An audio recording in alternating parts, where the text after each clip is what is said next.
পরে রাজনীতি করে ক্ষমতায় গিয়েছে, এরকম উদাহরণ পৃথিবীতে আছে।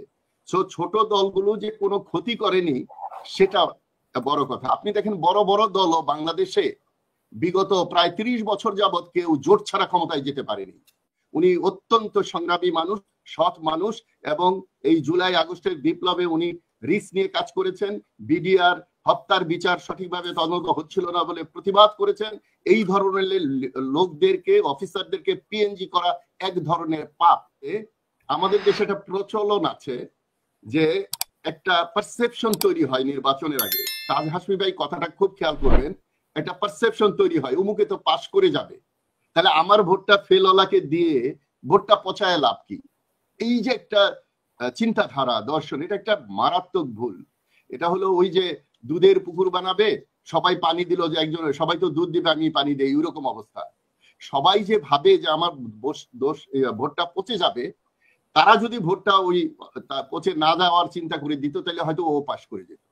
সো এই যে কনসেপ্ট, সেখান থেকে আমাদের বেরিয়ে আসা উচিত। তো আপনি কি যেন জানতে চেয়েছিলেন? আমি বলছি ছোট দলগুলো তো ক্ষমতায় যায়নি, তারা সমস্যা কিভাবে ক্রিয়েট করবে। শুনেন, আরেকটা জিনিস নিয়ে আমি কথা বলতে চাই যে আমাদের তো অনেক সমস্যা আছে, সেই সমস্যাগুলোই সমাধান হয়নি, নতুন করে আমরা ক্লিয়ারে গিয়ে কিভাবে। রাজনৈতিক দলগুলোর মধ্যে বা অপরাজনীতির কারণে, দোষারোপের রাজনীতির কারণে, হত্যার রাজনীতির কারণে, যা ইচ্ছা তাই করার কারণে, মিথ্যাকে সত্য হিসাবে জায়েজ করে দেওয়ার জন্য রাজনীতিতে কিছু কথা প্রচলিত আছে। যেমন রাজনীতিতে শেষ কথা বলতে কিছু নেই, এটা একেবারেই মানুষকে ধোঁকা দেওয়ার জন্য। কারণ শেষ কথা হলো আমরা এখন সংস্কার চাই, আমাদের পার্টির নাম সংস্কার পার্টি, এটাই আমাদের শেষ কথা। সুতরাং আমরা এটা যদি টার্গেট ঠিক না থাকে, শেষ কথা থাকতে হবে। স্বাধীনতার আগে যে দলগুলো বলেছে দেশকে স্বায়ত্ত শাসন করতে হবে, দেশকে স্বাধীন করতে হবে, সেই দলগুলোই কিন্তু শেষ পর্যন্ত মুক্তিযুদ্ধে সহযোগিতা করেছে। সো শেষ কথা বলতে আছে রাজনীতিতে। আবার দেখেন, ছোট দলগুলো ক্ষমতায় যাবে না। রাজনৈতিক দলের একমাত্র উদ্দেশ্য নয় ক্ষমতায় যাওয়া, এটাও ভুল ধারণা। একমাত্র উদ্দেশ্য নয়। রাজনৈতিক দল বিরোধী দল হিসাবে বা ছোট দল হিসাবে জাতীয়ভাবে, সামাজিকভাবে অনেক ভালো ভালো কাজ করতে পারা যায়। অনেক পার্টি হয়েছে, যেমন গ্রিন পার্টি, যে পরিবেশ আন্দোলন করতে গিয়ে পরে রাজনীতি করে ক্ষমতায় গিয়েছে, এরকম উদাহরণ পৃথিবীতে আছে। সো ছোট দলগুলো যে কোনো ক্ষতি করেনি সেটা বড় কথা। আপনি দেখেন বড় বড় দলও বাংলাদেশে বিগত প্রায় 30 বছর যাবৎ কেউ জোট ছাড়া ক্ষমতায় যেতে পারেনি। তাহলে কিসের বড় দল? আপনি আওয়ামী লীগের কথা বলেন, বিএনপির কথা বলেন, তারা ছাড়া জামাতকে টানাটানি করে একবার এখানে একবার ওখানে, জাতীয় পার্টিকে একবার এখানে এখানে নিয়ে, বাংলাদেশে এমন কোন পার্টি ছিল না গত 30 বছরে যে এককভাবে দাঁড়িয়ে পাশ করবে। তাহলে কাকে আমরা বড় দল বলছি? যারা জোটের রাজনীতি করছে।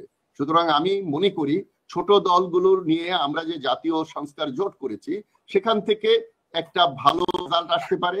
এনসিপি এসেছে, এবং এই যে ইসলামী আন্দোলন, জামাতে ইসলাম ছাড়াও ধর্মের মিশন নিয়ে, ধর্মকে সাথে নিয়ে অনেকেই রাজনীতি করছে। সেখানে শুধু জামাতকে ই করলে হবে না। আমি তো ধীরে ধীরে দেখছি বিএনপির আচরণের জন্য, যেমন আওয়ামী লীগের আচরণের জন্য, আওয়ামী লীগের কথায় বিএনপির প্রচার প্রসার বেশি হতো, এখন বিএনপি প্রচার করছে এনসিপি কে। এখন তো আমি মনে করছি বাংলাদেশে অদূর ভবিষ্যতে, এই যে অতীতে ছিল আওয়ামী লীগ এন্ড এন্টি আওয়ামী লীগ, অদূর ভবিষ্যতে নির্বাচনের আগে দেখবেন বিএনপি এন্ড এন্টি বিএনপি হলো ইলেকশন হচ্ছে। সুতরাং আমাদের যদি তারা সঠিকভাবে রাজনীতি না করে, তাহলে এটা আমরা তো বনসাই হিসাবে বড় গাছের নিচে এটা থাকার সেই পরিবেশই বাংলাদেশে হয়নি যে ছোট দল বেরিয়ে আসবে। এই যে ব্যারিস্টার সরোয়ারও বিএনপি থেকে গিয়ে বিএনএম থেকে শুরু করে অনেক জায়গায় চেষ্টা করেছে, ব্যক্তিগত ভাবে চেষ্টা করেছে। আসলে রাজনৈতিক পরিবেশটাই আমাদের তৈরি হয়নি। আর এটা খুব গুরুত্বপূর্ণ কথা হাসমি ভাই বলেছেন, তাজা হাসমি। পিএনজি করা হয়েছে ব্রিগেডিয়ার জেনারেল হাসান নাসিরকে। আমি এটার তীব্র নিন্দা জানাই, এবং পিএনজিটা আসলে সেনাবাহিনীর আইন কানুনের মধ্যে পড়ে না। এটা ফরেন মিনিস্ট্রি থেকে বিদেশিদেরকে পিএনজি করা হতো বিভিন্ন কারণে, এইগুলো সবাই জানে। কিন্তু দুঃখজনক হলেও সত্য, পিএনজির হুমকি আমারও ছিল। 7 জানুয়ারি ইলেকশন হয়েছে, 5 জানুয়ারি সেনা ভবনে আমাকে হুমকি দেওয়া হয়েছিল যে আমাকে পিএনজি করা হবে। আমি খোলা আকাশের নিচে, একটা গার্ডেন পার্টিতে, তো আমি আকাশের দিকে তাকিয়ে বলেছিলাম, তুমি আমাকে পিএনজি করতে চাও? আমি তোমার এত প্রিয় মানুষ, পাশাপাশি ট্রেনিং করেছি, আল্লাহ তো তোমাকেও দেশ থেকে পিএনজি করে দিতে পারে। এখন সেই ব্যক্তি দেশ থেকে পিএনজি বলা যায় অলিখিত। তো সুতরাং পিএনজি করে কাউকে দাবিয়ে রাখা যাবে না। জুলাই আগস্টের পরে যে পিএনজি, প্রথম পিএনজি উনি হয়েছেন, উনি অত্যন্ত সংগ্রামী মানুষ, সৎ মানুষ, এবং এই জুলাই আগস্টের বিপ্লবে উনি রিস্ক নিয়ে কাজ করেছেন। বিডিআর হত্যার বিচার সঠিকভাবে তদন্ত হচ্ছিল না বলে প্রতিবাদ করেছেন।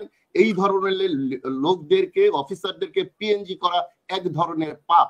এই পাপের প্রায়শ্চিত্ত আমাদের এই প্রাণপ্রিয় সংগঠনকে করতে হবে, কিন্তু সংগঠনের তার মুখ নাই। কয়েকজন ব্যক্তি এগুলো করে, বদনাম সংগঠনের। আমি এই আপনার মাধ্যমে বলতে চাই, বাংলাদেশে আর একটি অফিসারের জন্য পিএনজি পাল্লায় পড়েনি, এবং হয়তো আমি যতদূর জানি ব্যারিস্টার সরোয়ারও এই জালে আটকা ছিল বেশ কিছু সময়, বা এরকম হুমকি টামকি তার উপরেও গিয়েছে। সো এটা সুন্দর। 12 বছর পিএনজি ছিলাম, 12 বছর।